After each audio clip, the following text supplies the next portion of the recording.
di tengah-tengah kita lebih utama dari segala sesuatu. Peringatan bagi orang kaya. Peringatkanlah kepada orang-orang kaya di dunia ini agar mereka jangan tinggi hati dan jangan berharap pada sesuatu yang tak tentu seperti kekayaan, melainkan pada Allah yang dalam kekayaannya memberikan kepada kita segala sesuatu untuk dinikmati. 1 Timotius 6 ayat 17.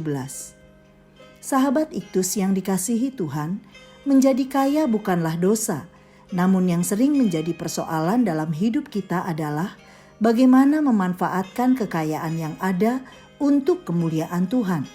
Kecenderungan yang terlihat yaitu banyak orang yang tidak cerdas menggunakan semua yang ada padanya sehingga mereka jatuh pada kesombongan dan berbagai sikap negatif lainnya.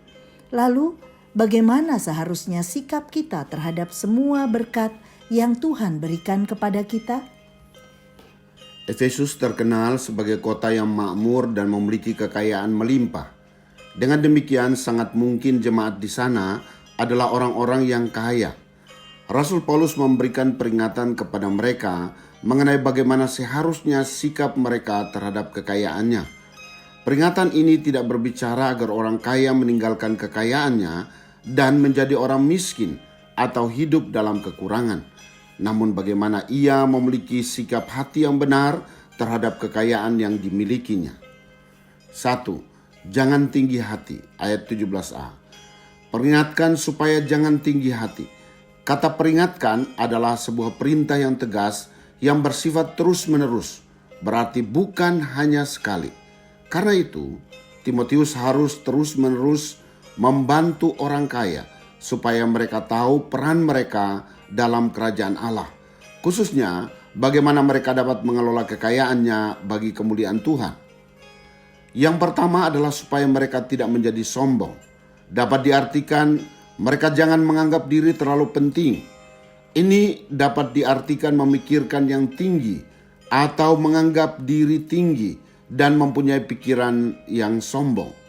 Jadi orang ini mungkin mau menganggap dirinya lebih penting daripada orang lain, hanya karena dia mempunyai lebih banyak uang. Kesombongan melekat pada dirinya sama seperti melekatnya kekayaan di dalam hatinya. 2. Jangan berharap pada kekayaan, ayat 17b. Perintah kedua berkaitan dengan apa yang sering kali diandalkan oleh manusia.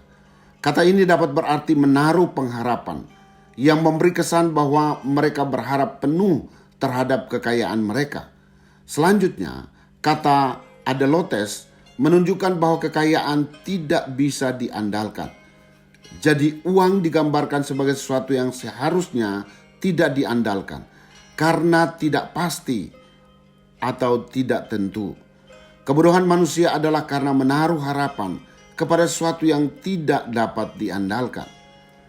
Kata melainkan memberi pilihan. Tuhan yang mana yang mau diindahkan? Uang atau Allah? Karena apa yang diandalkan menyatakan mana yang diindahkan. Jadi orang kaya dipersalahkan kalau dia mengandalkan apa yang diberi, bukan mengandalkan yang memberi. Allah dapat memberi dengan berlimpah-limpah. Artinya, Allah tidak memberi secara pelit. Dia memberi terus dengan penuh kasih dan kemurahan. Allah menginginkan anak-anaknya menikmati semua pemberian dengan hati yang penuh syukur. 3. Kaya dalam kebajikan, ayat 18 dan 19. Ini adalah peringatan yang ketiga, yaitu perintah untuk menunjukkan kebaikan secara terus-menerus atau telah menjadi gaya hidup. Kaya dalam perbuatan-perbuatan baik berarti menjadi murah hati dan siap berbagi. Ini menunjukkan arti makin lama, makin murah hati atau memiliki hati yang suka memberi. Biasanya kata ini dikaitkan dengan hidup persekutuan untuk terlibat secara pribadi dalam pergumulan saudara yang kesusahan.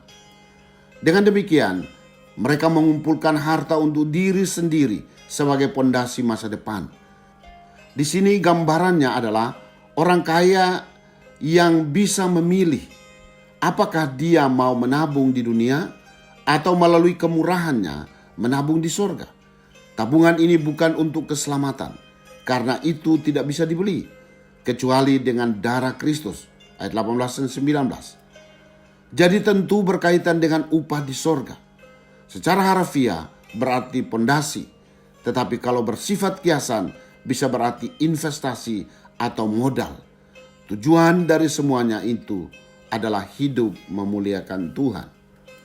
Sahabat Iktus, kita diperingatkan untuk tidak menjadi tinggi hati, tidak berharap pada kekayaan, melainkan tetap mengandalkan Tuhan dan menjadi orang yang kaya dalam kebajikan.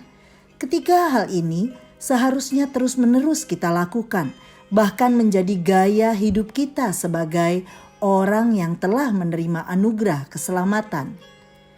Jika saya memiliki pandangan yang benar terhadap harta, maka saya tidak akan pernah menjadi sombong bahwa semua yang ada pada saya adalah milik Tuhan.